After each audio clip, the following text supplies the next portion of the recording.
Hey YouTubers, I just wanted to show you my next process now, which I've got to do with a lot of absorbent materials. I'm thinking I'm going to cut down how many I'm going to use because I done my wood today and it just didn't really work the way I wanted it to. And sometimes this happens when you're creating artwork. And sometimes you just have to deal with the fact that it's not going to work the way you want it to. So, I've come up with a new plan. Instead of curving my wood, which I kind of think this one will be a lot better, instead of like curving my wood, I'm deciding to make the wood smaller and then curving the edges. So it kind of has the same relation as the absorbent materials. Like, yeah, they're flat at the moment, but when they're hung, they are going to have like a more fluent edge to them. So if you have a look at the bottom one, this one here, this is kind of the style I'm going for now because I can fit 2 to 3 absorbent materials on these ones.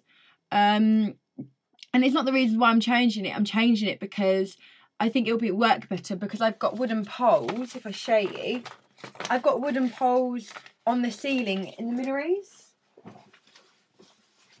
So obviously, if I do it and for some bizarre reason my calculations go wrong, then it's just going to be quite stressful, and that's not very nice. Oh, that's quite horrible actually, because I have been in that situation before, and it's pressure that is really not needed, and it was just kind of like I thought it would probably work better this way.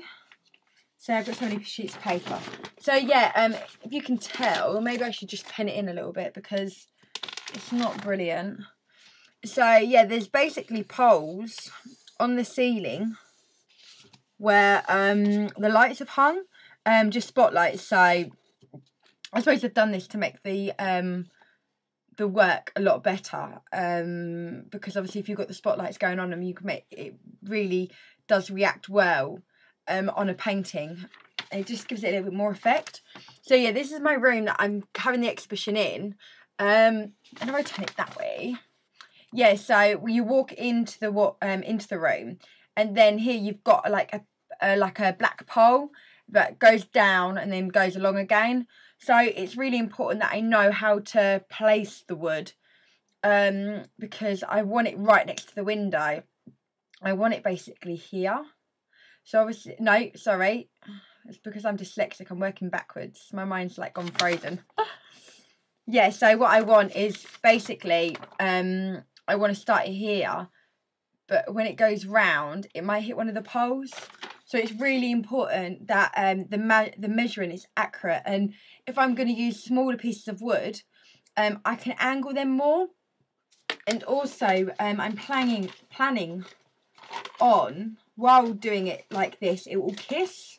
So basically, the wood, if I turn it to an angle, it doesn't all need to be flat and straight like that. If it's like this, then it means I've got more flexible in it, so they can kiss at any angle. So I thought that was a little bit more fluent and a little bit more softer.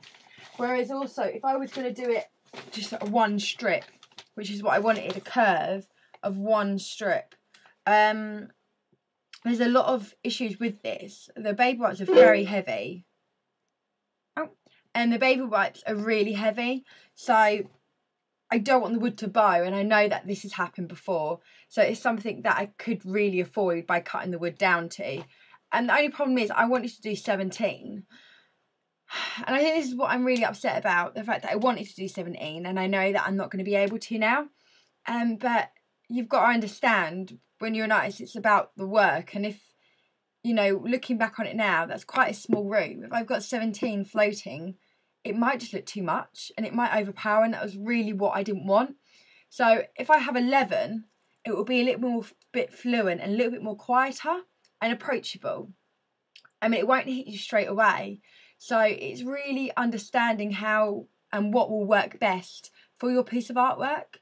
And I think this is really the route to go down. So I've got to contact Kavus from the Minories, he's the curator, and just explain my plan to him Also, I haven't showed you the wood today because I've got it in my car and waiting to go to the Minories to lay out onto the floor and to see if it really works, because it's snowing out there.